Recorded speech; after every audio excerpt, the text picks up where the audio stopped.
So let's get started. My name is Steve Marks. I am a technical strategist on the Windows Azure team.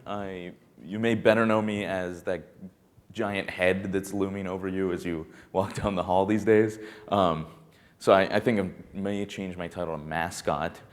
What I do is I think about the future. That's a big part of my job. I do a lot of talking to developers such as yourselves, and really talking to anybody, not just developers, and trying to learn what are people trying to do with the cloud, and specifically with Windows Azure, because that's the product that I work on. Where do they think this stuff needs to go? What are the other things they're using? What are the technologies they're trying? And so I was really excited to get this talk here at PDC. This talk is about using Java in Windows Azure, and I got to dust off my Java skills and my Eclipse skills, and I've got quite a bit of demos to show you guys about how this all works. And what's exciting to me about this is, one, it may surprise some people. It's the sort of thing where you may wonder, why is Microsoft here doing this? And I would like to answer that question for you. And another reason why it's very exciting to me is because it opens up all these possibilities. It opens up possibilities to a bunch of people who had thought, hey, this isn't something that I can actually use today, or I'm going to need one solution for my .NET stuff and my Microsoft stack, and we need another solution for my Java-based things. So let me tell you why we are doing this. Why are we all here? Why are we talking about Java in Windows Azure? We're talking about this because Windows Azure is a platform.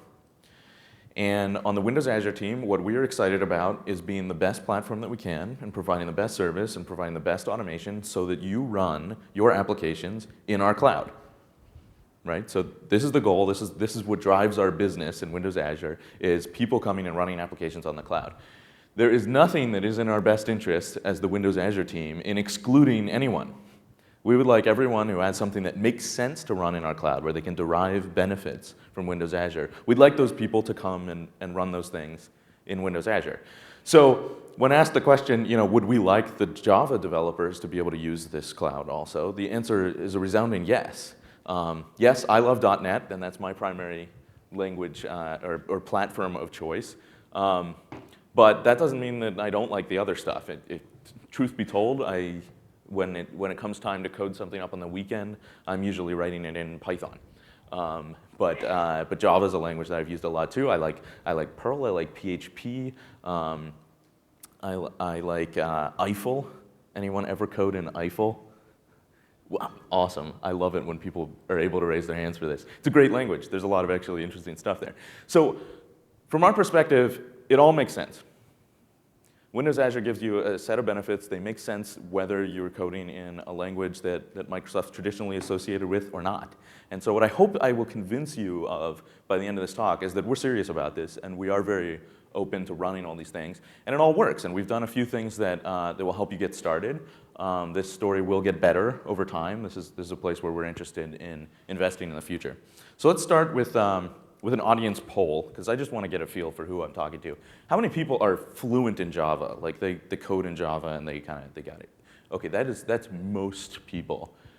Second question, how many feel they're fluent in Windows Azure? How many have used Windows Azure and feel like that you could write something, whatever? A much smaller number. Okay.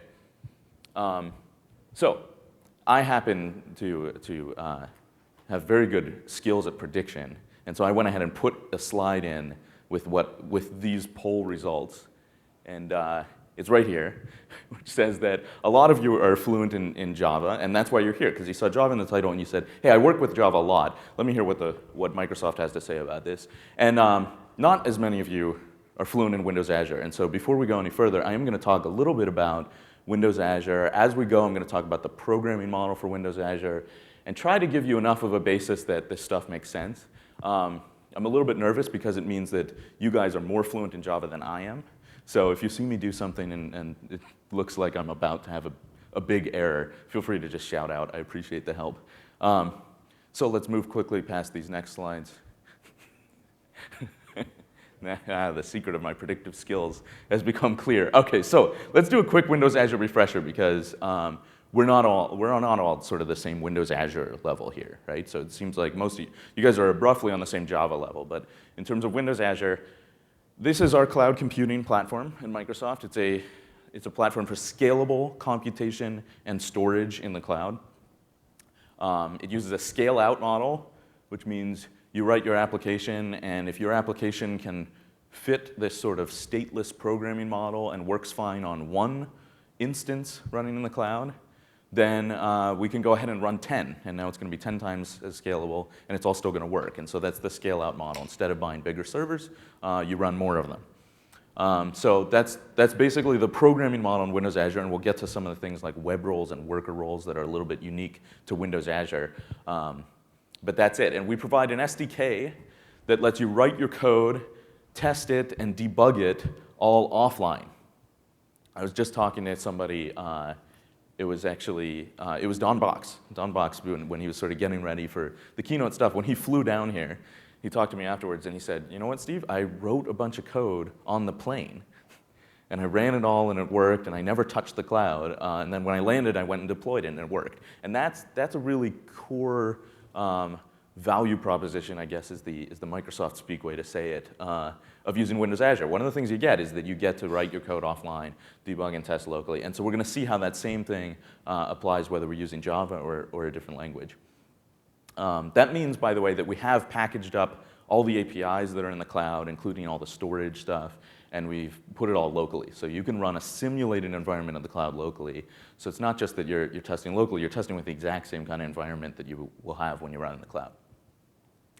A big thing that we focused on beyond sort of developer experience, which I think is one way that we're a bit different from some of the other clouds, the other big thing that we focused on is automating everything, and not just, well, we do deployments of servers in an automated way, but automating the whole life cycle. So automating management of your application. And when it comes time to upgrade, or it comes time to scale up or scale back down, or change configuration settings, we've tried to make that all automatic. So you're in control of it. You tell us what it is that you want done, but we have the tools in there that do that in an automated way. And then finally, this may or may not be obvious if you've been thinking about clouds, but we use a utility business model. And so that means that you pay for the usage of your application. And so if you run your application for only one day out of the month, you pay for only that one day out of the month. So that's Windows Azure. That's it in a nutshell. As we go along, I'll try to sort of pause at the points where we're going to introduce a new kind of programming model concept and go into the little detail that I think you guys will need. And then other than that, we're going to be seeing Java. So this is the application we're going to build. Let's click on it first. And those of you who are furiously typing on laptops can go do this from your seats right now. It's a fascinating application. It says the number 30. But if you guys are clicking refresh as I am, sorry, I need to make sure we don't get a cached result. Hey, the number goes up. This is a hit counter. So we're not going to build a very complex application here. We're going to build something that shows just the basics of the model and how it works. And so this is out running in the cloud, and it counts every time somebody loads the page. It's built with this model. And I'll talk about later why I arrived at this model. But this is, for those of you who have seen some of the Windows Azure talks before, this is the model, this is our go-to model. It's actually a great model and a very powerful one that basically says you've got some UI presentation stuff, and then you have some work that you do. And the work can be done asynchronously. And so we set up sort of these two different roles in the cloud. And role is an overloaded term, but it's one that we use on Windows Azure to basically mean your unit of scale and of your code. So all your stuff that would be on sort of a web server is going to go in one role. All the stuff you might run on some back-end server is going to go in a worker role. And those are sort of the terms that we use for it. So we're going to build something that is load balanced by a load balancer provided by Windows Azure. It's serving up the UI from Tomcat. So this is not Java running in a weird way under IIS or something. This is running Apache Tomcat 6 on Windows in Windows Azure and serving up a website from there. And automatically load balanced, so getting the benefits of Windows Azure, I can scale these things up, scale them back down, all load balanced and managed for me. And then on the back end, we're just using the Java virtual machine to run some code. in the back. And I'll show you the difference between what's in the front and what's in the back. As we get there, I'll motivate sort of why we ended up with this strategy. And they're both reaching into cloud storage, where we're storing what amounts to a file that says what the current count is. So how is it that Java works in Windows Azure? What did we do to enable Java? And the answer, in some sense, is nothing. Java works because of some fundamental things we did in the platforms, in the primitives of the platform. So we enabled native code execution, and that means you can run anything, including, for example, java.exe. So you can run the Java virtual machine because we have native code execution in the cloud.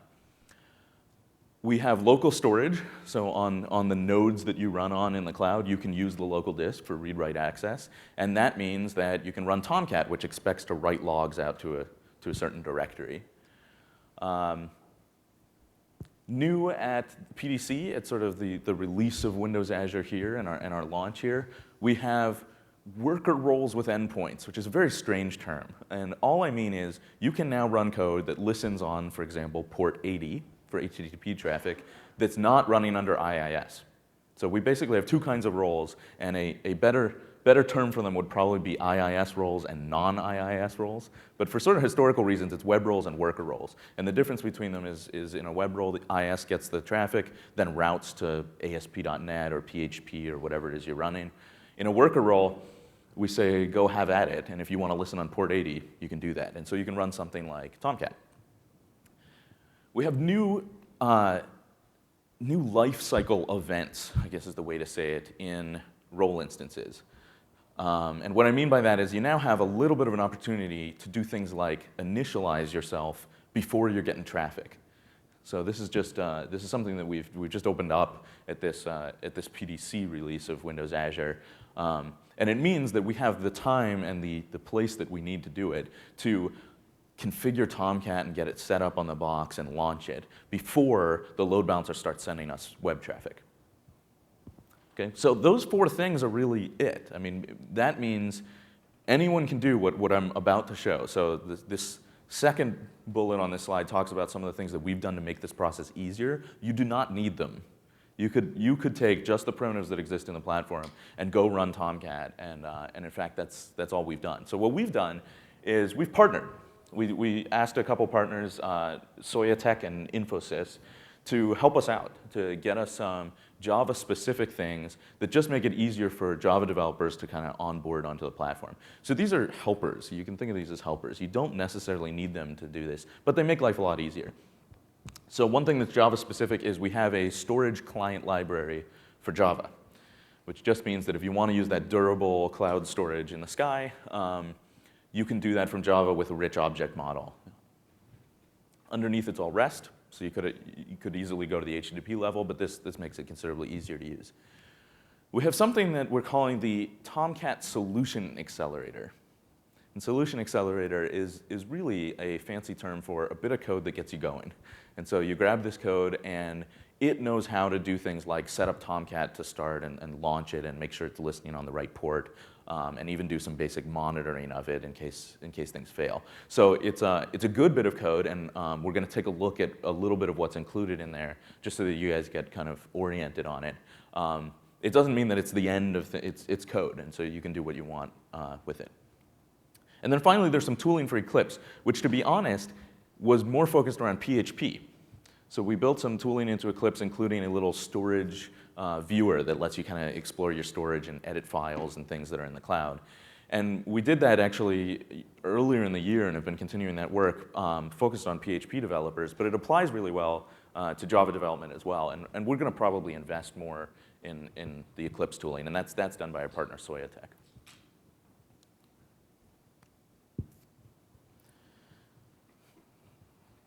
So to just help you guys get a mental model of what runs in Windows Azure and what doesn't, because now I've sort of said, well, we have these platform primitives, and with it you can just run Tomcat. The question comes back, well, what can't I do, or what are the restrictions? Is this just sort of a Windows box, or is there more? The mental model I've arrived at is pretty much this one. You say, hey, Steve, I would like to run some code, and I say, great, I have a server under my desk. I'm going to set up an account for you, and it's a non-administrator, and and I'm going to ask you for a USB key, a flash drive that has runme.bat on it. I'm going to plug it in and type runme, and that's your model. So you're not allowed to log in and do some stuff first, and you're not an administrator, so you can't go change things in the registry or something like that. So those are the restrictions, and we'll be relaxing those restrictions over time.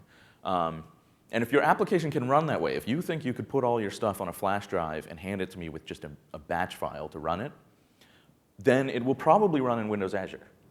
So it is a very, very flexible model. What it does mean, though, is that whatever you want to run, you have to figure out how to put it into this model.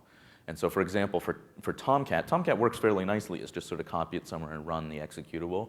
But there's some things like configuration and things that you actually have to think about. And so we'll go over kind of what those things are that you have to do, and then how those are addressed in the Solution Accelerator later. But before we get there, I want to talk about storage. So I want to talk about pretty much any non-trivial app is going to use storage. We have a nice storage system in Windows Azure.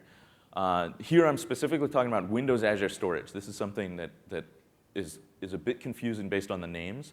There's this thing called the Windows Azure Platform, and it's Windows Azure plus some other services. And within that, we have both this kind of storage that I'm about to talk about and SQL Azure, which is the database that's in the cloud. It's SQL Server, but you don't have to manage it. It's actually a great thing to use, and I think probably going to be used in a lot of the cases where you're using Java. The reason why I'm not talking about it is you don't have to do anything. If you know how to connect to a SQL Server database, then you know how to connect to SQL Azure, and nothing changes. Some things do change if you're going to use blobs, tables, queues, and now recently released, as of this morning's keynote, drives in Windows Azure storage. So Windows Azure storage provides you highly scalable, available, and durable storage in the cloud. Everything's replicated 3 times. All those replicas are active. We're built for sort of scale. You can store terabytes and terabytes of data before an alarm even goes off and we look to see what you're doing. So really big data, really scalable. It's all accessible via a REST interface, which means all the places where I'm about to use like a storage library in Java, I could have just written HTTP.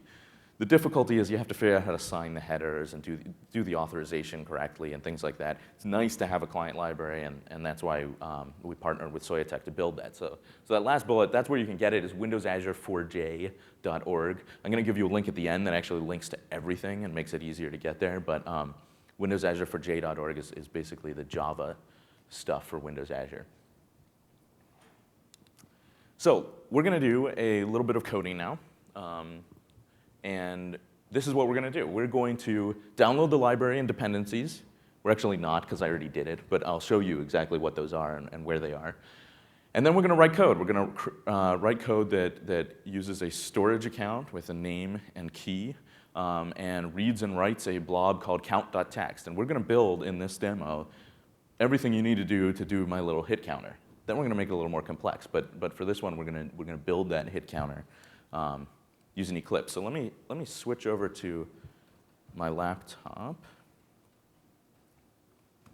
And here I've got Eclipse open, and we're gonna do the coding in Eclipse because we're Java developers. I've already created an account, but since you guys aren't all extremely familiar with Windows Azure, I'm gonna go up to the Windows Azure portal and show you what's involved in creating an account.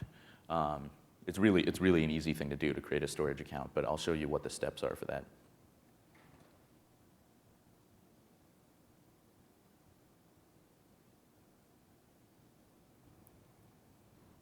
Or so I thought. Right, so I'm just going to log in with my live ID. So the Windows Azure portal is where you do everything. All those management tasks I talked about that are automated, scaling, upgrading, changing configuration. This is the place that you do it. And we're still in CTP mode now for just another couple months. So those of you who haven't signed up yet, you can go and get access for free until January when you start having to sign up for a billing relationship with us to do it. And let's just click through it. So to create a storage account, I would click New Service. I would say that what I want to create is a storage account. You get sort of an allotment of them when you sign up in the CTP, but once we go live, it'll be limited based on just how much you want to pay for these things. And we'll just say test Java storage for demo. Descriptions are for the week, so I'll leave that blank. Let's see if test Java is taken already. I may have used that one before. I wouldn't be surprised. Test Java is available. Okay, and then I say create. And that's actually, that's it. So this is creating the service, and then what it's going to come back to me with is the account name, which is test Java. That's what that is, and it goes in the URL. Since it's all REST, it goes testjava.blob.core.windows.net or .table.core.windows.net or .q.core.windows.net, because we have those different primitives. And from here, I can do, I can delete the account, I can change the keys, I can turn on CDN and things like that. I've already done this, and so I already have an account here called Hello Java PDC 09 storage, and that one actually we don't need to pull it up here because I've got it here. I have the account name and the account shared key in here as static members. So what I have here at sort of the starting point of our demo is I've already created the account, and you can see the account name and account shared key there. I've also already downloaded everything that I need. And so if we go to, well, let's look in here. If we go to the libs there, and zoom in a little bit. So that one at the bottom, org.soyatech.windows.azure.java, that's actually the Java client library. So that's what's going to let me have an object model around manipulating storage from Java. Those other ones are the dependencies, and those are actually fairly easy dependencies to get, I was pleased to know. As Java developers, you probably recognize a lot of those. And there's a page actually on windowsazureforj.org. It goes through the installation steps. It has links to where you can get all those. So if you need to get those, you can. And so that's it. So I've included those already. I've also included import statements that pull in all the stuff that I need. And that's all that I've done so far. So I want to be really clear that this at the moment is not a Windows Azure application. This is a Java running on Tomcat application. And right now it just prints out hello. And let's sort of prove where we are by running this. Sorry, running that on a server. I've already hooked it up to look at my local Tomcat server, but again, and for those of you who aren't Java developers or aren't familiar with Java and Tomcat, this isn't special. This is the stuff that I just used Eclipse. I just did the normal Tomcat stuff. We're running locally under Tomcat, so we're not yet running under the Windows Azure simulated environment or anything. We're just running locally under Tomcat. And I want to modify this application now to use storage. So today it just prints out hello, but as you know, we want it to print out this hit counter. So let's write some code. Let me maximize this.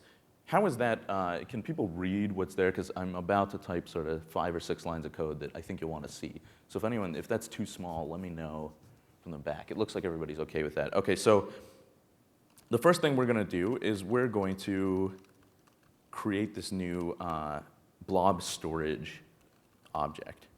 And we have to pass to that our base URL, which is, in this case, blob.core.windows.net. If we were creating tables or queues, it would be tables or queues.core.windows.net. We're going to say false here. You may not get every parameter out of this one. False is don't use path style URIs. It basically means I'm talking directly to the cloud. So if you remember, there's a local simulated version of all this stuff, including storage. I'm ignoring it. I'm just going straight to the cloud storage. Since it's a REST interface, I can do it from anywhere. And then I just have to pass in the account name and account shared key. And then from there, I want to get a container that I've created that's going to store our blob. So in blob storage, everything is under a container. There's a container at the top and then blobs underneath that. And so I'm going to create a container by just calling get container. And I've called it count container because I'm very uncreative. So now that I have the container, I can get a blob out of there. I need a place to put the data that's in the blob. And so I'm creating a memory stream. And this is also part of this is a .NET thing for those of you who are C# developers. Memory stream is in system.io or something like that. It doesn't exist. There isn't the exact same thing in Java. And so this is actually a little bit of what Soyatech did in the Java SDK. So I'm creating a stream which will basically store this stuff. And then I'm going to just call get blob with the name of the blob, which is count.text. I'm going to basically just put it into that stream. That's all that this is doing. And that last parameter says, and don't chunk encode it, don't download one thing at a time. I happen to know that all that's in there is one little number. And so I'm going to force it to sort of download the whole thing. Now let's get the count out of that, which involves a little bit of parsing, which hopefully I remember how to do. So we're going to construct a new string from the contents of that stream, and then we're going to parse it as an integer, and now we have a count. And now hopefully we can just do this. Fix up any typos that I have.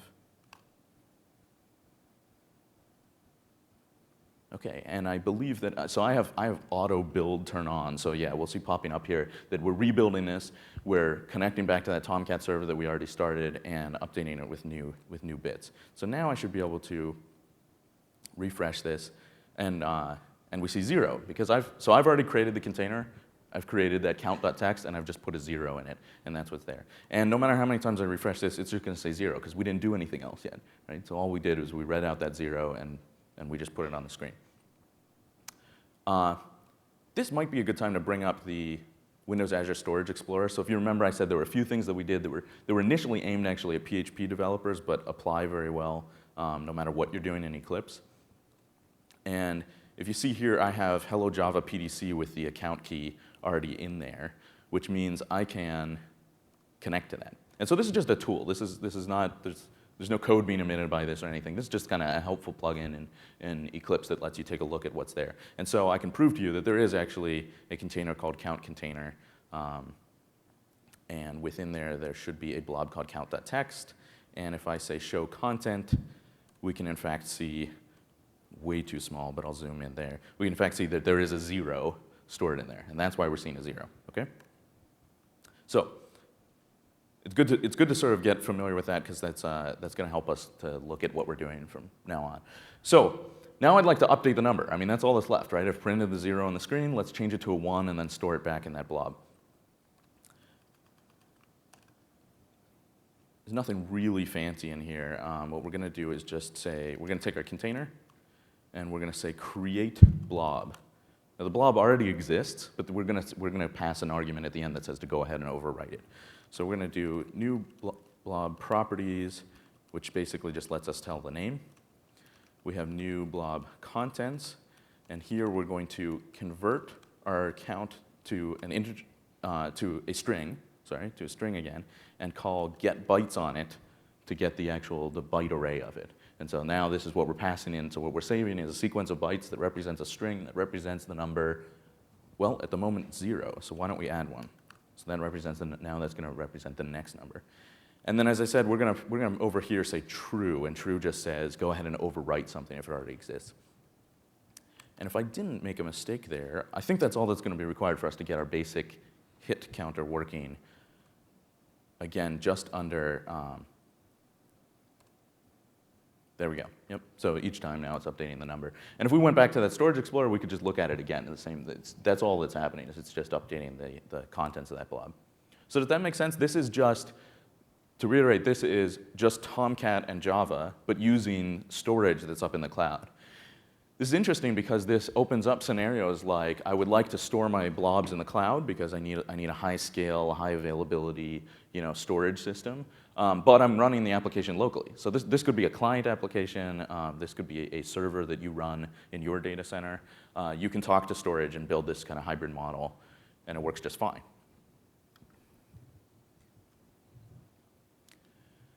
Okay, but now how do we get this running inside Windows Azure? So that was just running locally. Let's run Tomcat in the cloud. First point I want to make is you should use the solution accelerator. It's easier. So I'm about to describe all the things that you would have to do if you wanted to do this yourself. The solution accelerator does them for you. So the solution accelerator was built by one of our partners, Infosys, and they put this together as a way to get you started. If you were going to do this yourself, the things you'd have to do is you'd have to figure out how to fit onto that flash drive and into that model. So you would need to think, okay, how do I get Tomcat once I'm running? Where do I run Tomcat where I have read-write storage that's big enough? And so one of the first steps that this thing does is copy the Tomcat binaries onto the local drive to run in sort of read-write mode. This next one may be a little bit surprising. You have to configure Tomcat to listen on the right port. And you may be asking, well, I want to listen on port 80. What do you mean the right port? The way that Windows Azure works is that at the time where your application starts to run, we tell you which port to listen on. Externally, the load balancer is routing traffic from port 80, or whatever port you specified, 443 if you're doing HTTPS. But internally, inside the virtual machine that you're running on, you may be listening on some other port. In fact, you almost always will be. And so we will tell you what port that is, and you need to listen on that port, which means that Tomcat, as you had it and ready to go with all the configuration files, isn't ready, because it has to get updated to listen to that port. So that's the second thing that we'll have to do. The third thing is to start Tomcat as a service or as whatever, right? There are a few ways to run Tomcat, but however you launch Tomcat, you need code that sort of wraps that up and does that when it's time to start. And then the final thing you want to do is monitor and report health. I said that Windows Azure automates a lot, and one of the things that we automate is failure recovery. So if your code reports that it's not healthy, that something looks wrong and you don't know what to do, we'll try to fix it for you. And the way we try to fix it, if you say, hey, I'm not healthy, we restart you. And if things work okay, then great. If they don't, we start to wonder, hey, maybe it's this server. Maybe we should move them somewhere else. If everyone who lands on a specific server in the data center starts saying they're unhealthy, we'll go take it out and repair it. So we do all this stuff automatically, which means if you're going to launch something like Tomcat, you need a way to monitor it, make sure it's healthy, and report that back to the system. Otherwise, you'd lose this benefit of using Windows Azure. Now, this monitoring doesn't have to be complex, and we'll see an example later where I'm going to sort of just build my own. In the case of Tomcat, I think we have a loop that's just sort of checking to see if it's alive. It's just running a command every once in a while to say, hey, is Tomcat still there? And if it's not, it requests that the role get recycled. As I said, you probably don't want to do any of these things. You probably just want to pick up the solution accelerator and build from there, because it does those. So we're going to go do another demo. This one's actually much simpler. The first step would be to download the accelerator, to download Tomcat, the binaries, and to install the Java runtime environment so that you have that locally. I've done all that, so my box is set up that way already. Then the Tomcat accelerator comes with a couple commands that are pretty simple. Build me actually copies the bits, so copies Tomcat in and copies the Java runtime in and builds everything. Run me runs it locally, and now I'm talking about running it in the Windows Azure simulated environment. So this isn't just Tomcat on my local box. This is the Windows Azure environment with all the APIs that are there, getting started in exactly the same way it'll get started in the cloud, with the ability to run multiple instances and load balance. So we're really going to get, at that point, we're going to get the experience of being in the Windows Azure cloud. And then PackMe creates the package that then you'll go take to the Windows Azure portal and upload to run. So there's sort of there's a run me step, which is local. There's a pack me step, which gives you all the things that you need to go deploy it to the cloud. So let's take a look at that. So as I've said, we already have all the dependencies installed. They're in the right place. You'll see sort of where they are. I'm gonna stop the server that's running here, because when I run Tomcat again, now I'm going to run it in sort of a different way. And one thing, I want to prove to you that it's not just this one still running. And another thing is that I want to avoid any conflicts, like if they're both listening on the same port or something like that. So I'm going to export our application as a WAR and drop that into the Tomcat folder. So before I package up Tomcat, I'm going to just get it set up the way that I want, which means deploying this application there. So the destination, let's see if I can remember this full path or if I'm going to have to cheat. Web apps root.war. Okay, I think that's right. Yeah, and we're saying overwrite existing file in case it's already there. Okay, so now I believe that I have Tomcat with my application in the right place so that when Tomcat starts up, this will actually be the servlet that is running first, that's running at the root. So I've done that, and now it's time to actually look at that solution accelerator. So here's where I've installed it. So I'll give you the URL later so that you can go get it yourself. It runs an installer on Windows, puts it in whatever folder you want. It happens to be in here. If I go in here, sorry, they're command files, right? Here they are. So there's build me, pack me, and run me, our friends who we talked about on that slide. And the first thing I'm going to do is I'm going to start build me. And what build me does is it looks, oh, that means I didn't delete it from earlier. Hang on a second. I'm not giving you the full experience yet because I forgot to clean up after my last sort of dry run through this. Let's try that again. So this time it checks and it says, hey, we don't have Tomcat yet. I have Tomcat somewhere on my drive, but the Tomcat Solution Accelerator doesn't know where it is yet, so it can't package it up with everything else. So I'm going to point it to that directory that we just saw. And now it's going to copy. And this can take a little while because it's a lot of files. I'm not sure that I made it quite explicit earlier. The sort of power of what we've done in Windows Azure is that we've sort of just opened the model up. What we haven't done is gone and installed a bunch of things. So in the Windows Azure cloud, when you get booted up on a virtual machine, Tomcat isn't there. The Java runtime isn't there. All those things need to be packaged up by you. That may sound like a negative, but there's one way where it's actually a really good thing, which is that you get to choose which Java runtime environment you want. You get to choose which Tomcat you want. You can, before you package it up, sit locally on your drive and edit config in Tomcat and change things. And so you're in complete control over what goes there because it's all coming from you. It's all coming from the package that you create. So in addition to Tomcat itself, I have to package up the Java runtime environment.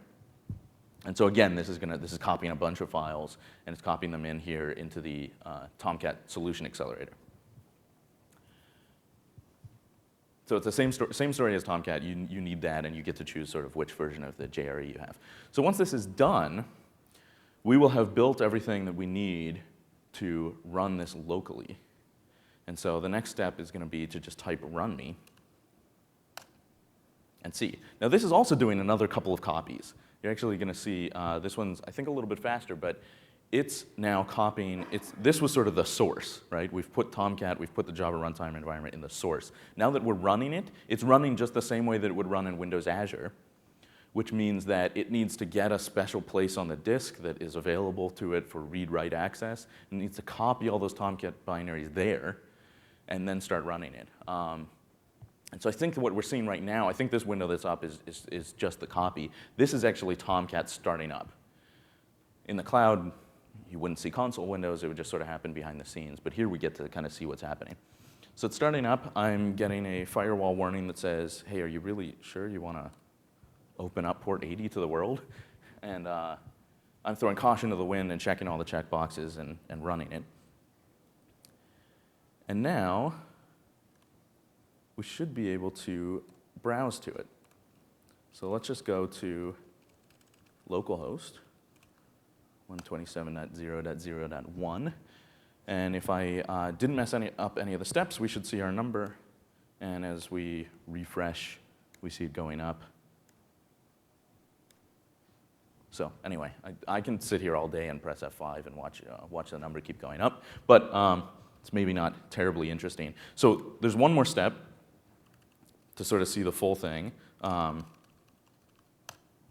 That command I just did everybody see that? csrun/remove all. csrun is one of the commands that comes in the SDK. And in fact, if we take a look at what build me is doing, this last line is what's actually doing the work, and it's calling cspack, which is another SDK tool. So these things are all just command line tools that come in the SDK. There's nothing special here. We tend to, when we show Windows Azure, we tend to show Visual Studio and all sort of the nice press F5 and it works sort of stuff. It's all based on this. This is underneath all of it, is these SDK tools. Same thing with run me. if you look at runme, it's just doing a CS run, and so it's very similar to the command I just did. So the command I did just shut everything down, and now I'm going to type packme. And packme is actually doing something very similar to buildme, but instead of creating a local package that's ready to run on my local system, it's creating a file, a .cspkg file, which stands for Cloud Service Package file, which is what I need when I go to the Windows Azure portal to deploy this. So that's what packme does. And then on the Windows Azure portal, I'll show you how you would use that. So while it's packing up, we can sort of browse over there. And Hello Java is the one that I'm already running in the cloud. So you'll see that there's something already running here. What I'm going to do is sort of show you what the process would be like to take this package and go deploy it to the cloud. So let's use the staging slot. So staging, I don't have anything. We have the staging and production thing so that you can kind of deploy to staging and then swap it into production. So you actually test stuff in the cloud before you do it. packme is done, so I should be able to do this. So we're going to press deploy. Deploy is going to ask us a couple things, but the important things for our purpose is that it's going to ask us for that CSPKG file that I just mentioned, and a config setting file, CSCFG, which stands for Cloud Service Config. So if we go to PDC 09 and browse here, we will see Tomcat. You can't see the extension here, but it's tomcat.cspkg. And we'll fill that in as what we're going to upload. And then in that same folder, we'll see a configuration file, and we'll upload that as well. We'll give this a name, which is, I'm so creative, I'm going to use Java test again. And let's go ahead and deploy. We can come back to that later. It takes a while. Remember how long it took us to copy locally, to copy Tomcat and the Java runtime environment into the package? We're now uploading it over the internet to Windows Azure. So this is actually going to take a little bit of time, and I'm going to talk later about what you can do about that. So that's our application. We'll come back later and see how it's doing. But that will give us the functionality we saw in the beginning. So you may be wondering, why did he show me this complex picture of a queue and an async something? And I think he said there was a reason for it. There is a reason for it, which is what happens if everybody starts pressing F5 and refreshing that application that we just wrote. So remember that application, it reads a number, it just prints it out, and then it updates it to that number +1. Well, we have something of a concurrency problem, which is if everybody's clicking this and refreshing, we get this sequence, which is instance A. An instance is a term that we use. We talk about role instances. You can think of them as VMs. They're the virtual machines that I'm running on. And I'm running on several of them. Well, the one I deployed is actually just deploying to one. But if I'm running this in a scalable way, I can have two instances, and they can do this. The first instance can read a number 7.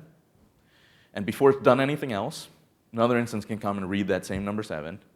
And now they both go, OK, my answer is 7 plus 1. Now it's 8. And they both save. And one overwrites the other. And the point is, we've actually, 2 people have viewed this page, but we've only counted one of them. And this is just sort of a classic concurrency problem. And it can be solved. And in Windows Azure Storage, the specific solution that we have that's easiest to use is optimistic concurrency.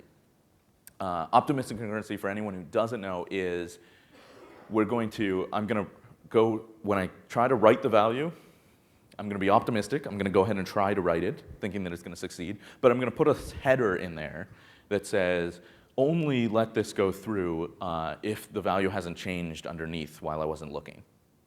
So what would happen in this case is instance A reads a 7, instance B reads a 7, instance A writes an 8, and instance B tries to write an 8 and fails. That's what would happen if we turned on optimistic concurrency.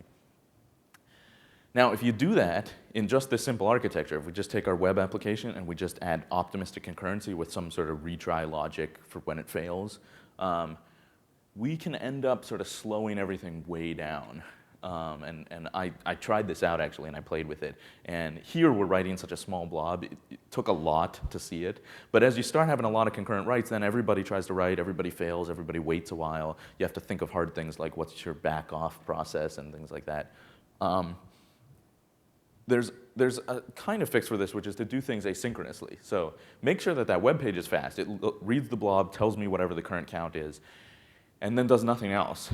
Meanwhile, we sort of queue up some work to do later to go update the count. And there we can do all the smart things that we need to sort of avoid the concurrency issues and things. And that's what we're going to build. So we're going to use this asynchronous web/worker architecture, I'm calling it, which just means a loosely coupled system with queues. And queues are one of the primitives provided by the Windows Azure storage system. And so I'm going to set up what we saw earlier, which is Tomcat's running on the front end, similar to what we have, but instead of updating the blob, it's going to put an item on a queue and say, we need to update the blob later. A worker is going to pull from that queue, is going to update the blob asynchronously whenever it gets to it, which means, yes, you might press F5 a couple times and see the same number, and then press it again and see it go up by like 8, and it just means that we're doing the work later. There are a lot of benefits to this model. It is not a toy model for the application that we're building. This is the model of a lot of applications. If you think about a photo sharing site where people upload photos and then sometime somewhere thumbnails have to be generated, they're almost certainly using this kind of architecture, a loosely coupled system with queues. It gives you scalability because you can scale either side independently. If the queue's getting backed up, you can just add more workers. If the queue's not getting backed up, but everybody's loading the page, you can add more web front ends. It gives you high availability because even if, for example, all of those workers are offline, your web page is still up. It's just that it's in queuing things and nothing's happening. And so you can catch up later. It gives you fault tolerance because if you fail while you're processing one of these messages, you can just process it again. So we use a reliable queue that basically builds in the retry stuff for you. And it's really a best practice design. So I would encourage you guys to use a design like this. So let's talk about the worker role programming model in Windows Azure. So as I said, we have web roles and worker roles. Actually, everything that we're seeing is a worker role right now because worker is really a word for non-IIS in the Windows Azure world. So even that Tomcat stuff we're seeing is technically a worker, but it operates more in the web role way. The traditional worker programming model is basically a DLL with a main function, or in the .NET world, it's an assembly with a run method. .NET is the only code we know how to run in a worker role. So all the stuff that you're seeing is actually .NET wrappers on things, and I'll show you what that looks like. So in .NET, you get an on-start call that says it's time to initialize. Once you return from that, sometime later, you get called with run, which means do whatever it is that you're doing. If it's ever time to stop, for example, we have 5 instances and we dialed it back down to 3, so 2 of them get a stop request. They'll get on stop, which lets them do a little bit of a graceful shutdown before the VM is really torn down. And one important thing about the worker role programming model is that the workers are expected to run forever. The expectation is that when we call run, you never return. And if you return, in fact, we think something went wrong because now you can't possibly be doing work anymore because you exited the main function. And so we'll restart you and all sorts of stuff. So this is just something to think about. The model is that you run forever. If what you do is spawn off other threads that do things, just sleep in the run thing. But the thing to do is to not return. So it's expected to run forever. Let's look at a very simple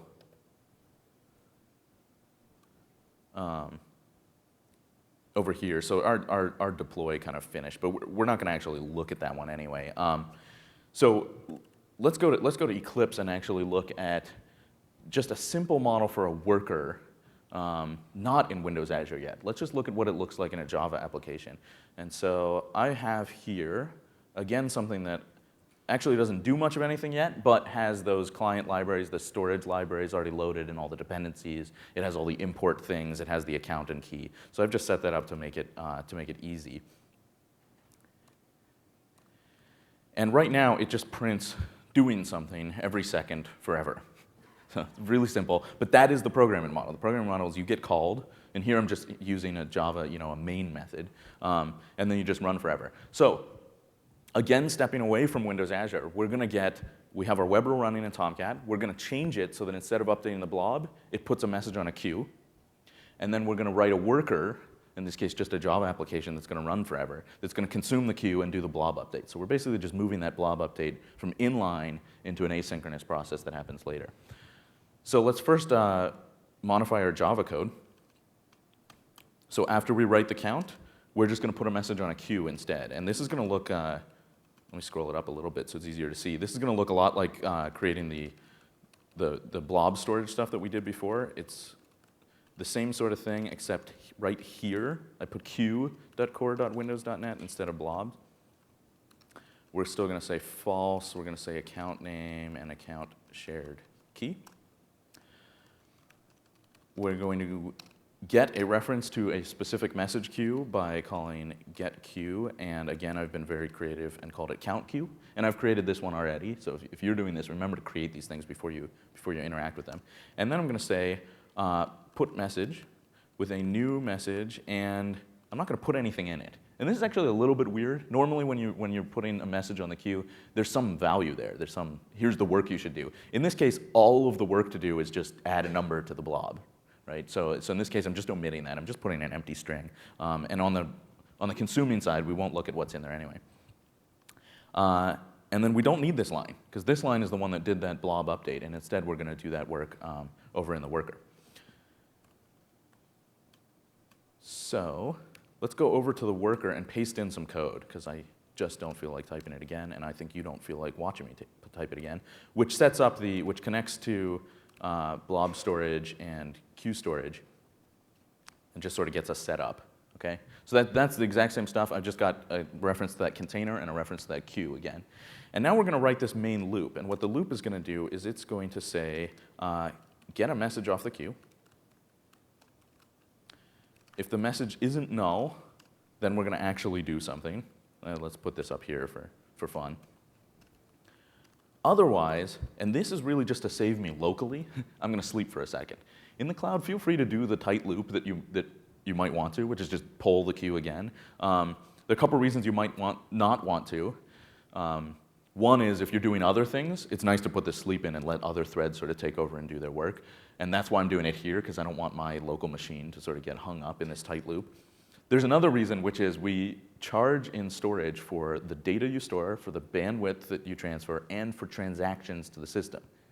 So if you poll the queue forever, you'll eventually add up, it's a penny per 10,000 transactions, I believe, so it adds up very slowly, but it's the world of computers. If you run this thing at scale and you have a very tight loop, you may actually notice. You may notice on the bill, and so just something to keep in mind. So here we've got a message.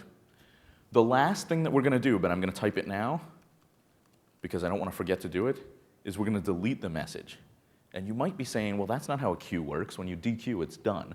That's how a reliable queue works, though. You do a dequeue, and then you do a delete at the end to actually to really clean it up and make sure it doesn't appear again. So now that we have a message, we're going to, that's more code we can paste, actually. We're going to get the current value, and then we're going to do a update blob if not modified.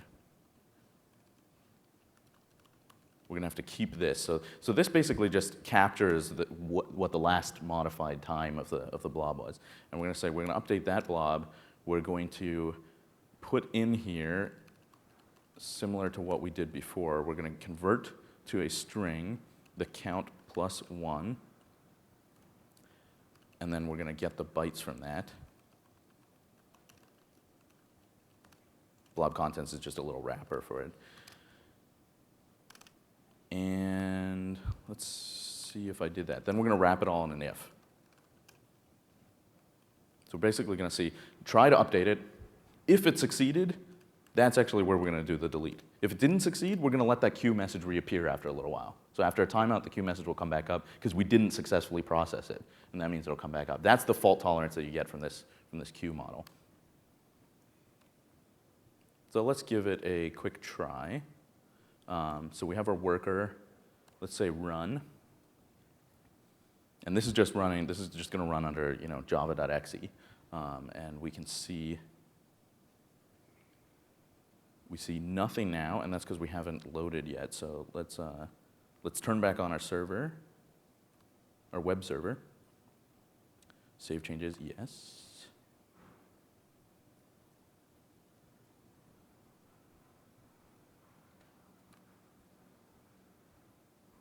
There we go. No, there we don't go. Storage exception, translate web exception, retry policy.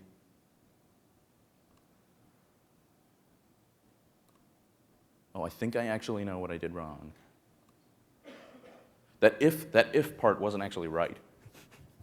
Remember how I said I'm going to check, and if it's failed, then we're going to try it again? It actually throws an exception. So what I need to do there is handle the exception. And so if there's no exception, it's good. If there was an exception, it failed. So anyway, so this now, as long as I don't sort of click them too fast, so I don't actually have the concurrency problem, you see the doing something sort of appear every time there's a message. And that's because it's picking up that message and running it. OK, so that's the basic sort of worker there. And then we're going to very quickly just go through. I'm not going to show this in great detail, but I'm just going to show you what it looks like, which is how would you run this in the cloud then? So we have this. We have a worker.class file. We basically have something that runs under java.exe that runs forever. But as I said, Windows Azure only knows how to invoke code in .NET. So we're going to need a little bit of .NET code, an assembly that launches the process. And so the system is going to call run in the .NET assembly, and all it's going to do is use something called process.start, which is just .NET for launch an executable, and it's going to launch java.exe with our worker, and that's going to run the thing. So the only two things we have to do: we have to include the Java runtime environment in our worker role, and then we have to just launch java.exe with our class, so with the appropriate command lines.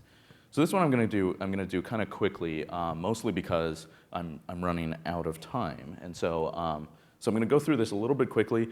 All the code that I'm showing here is going to be on my blog later. So and I'll give you the link at the end. So if you want to see exactly like every line of code that was here, we can do it there. So here I'm just opening up Tomcat. So I'm opening up the solution accelerator that we already had, and I'm switching over to Visual Studio because now I've got to write some .NET code that acts as sort of a harness for this stuff. So we're going to open this up, and I'm going to write a very small amount of code that, well, first I'm going to add a worker role. So we're going to add a new role to this project. I'm going to write a very small amount of code that just launches the process. And then the only thing that would be left to do is copy that Java runtime in there. So we're going to just do a count worker. And when it opens up, we'll just write a small amount of code.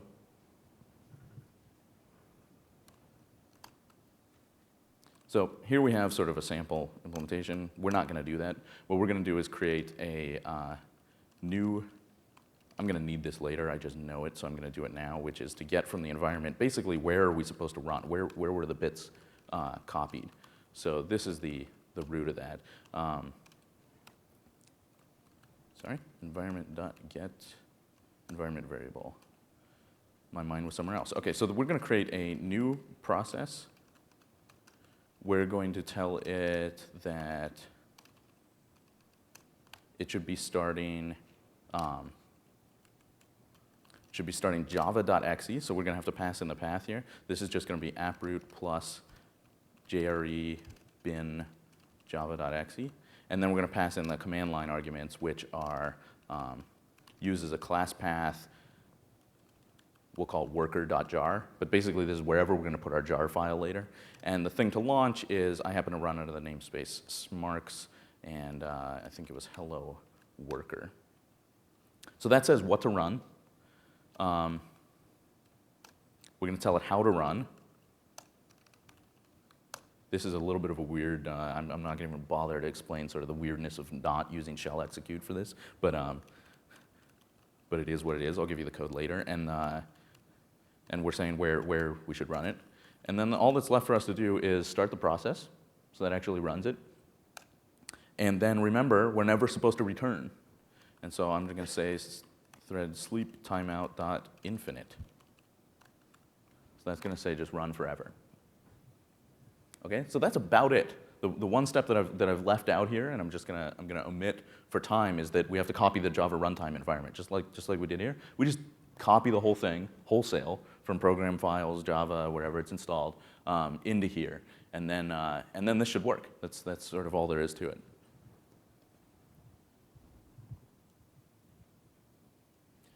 So better Java worker would do some other things.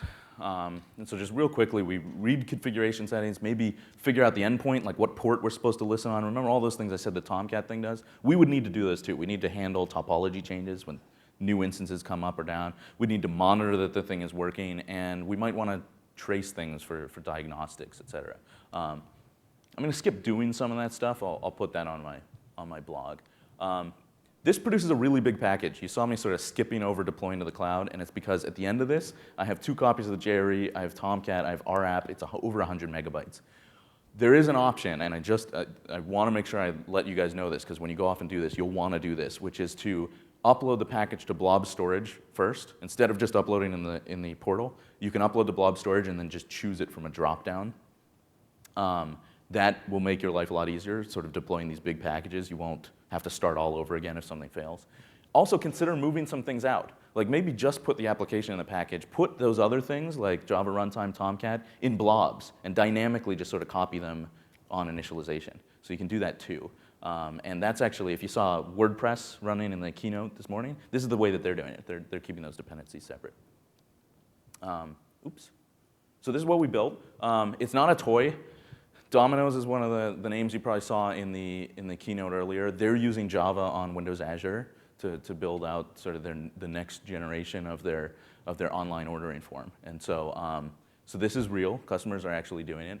I want to point out that I haven't talked about it, but the other parts of the platform, access control, service bus, they're Java SDKs for those things, and they mostly use HTTP anyway. In SQL Azure, you don't have to do much of anything. You get to sort of just use that. We're using JDBC and connecting directly from Java. So just because I haven't talked about these other parts of the platform doesn't mean their story isn't as good. It actually is quite good for SQL Azure, for access control, for service bus, and some of the other services. So takeaways, they're very powerful platform primitives, so you don't actually need us. You could do this all yourself. A worker role with an endpoint is a very powerful model. Partners have made life easier for you. So our good friends at Soyatech and Infosys have built some things that make life very easy for you. And I'll show you where you can get those. If you want those things, go to the big room and do some labs, et cetera. And be sure on your way out to pick up one of the little cards. The important thing about this is you got to pick up a card that says you were at a Windows Azure session. That way you can get your mouse or your flip camera. Do fill out the evaluations, please, at microsoftpdc.com. You can go to channel9.msdn.com to learn all sorts of other stuff and see the videos from here. And here's some resources. So that top link is all you need to find all these things, all the things that I've covered here. That second link is my blog, and that's where I'll put the rest of the source code, and that way if you want to download it and kind of take a look at what I did, it'll all be there. If you stay here in half an hour, we're going to do the same sort of thing, but with PHP, MySQL, and Memcached. And that's going to be coming from my friends Mohit and Tushar, who have a session in this room in just half an hour. So stick around if you're interested in that. I apologize for going a few minutes over, but thank you very much for your attention, and I'll hang around if you have questions. Thanks.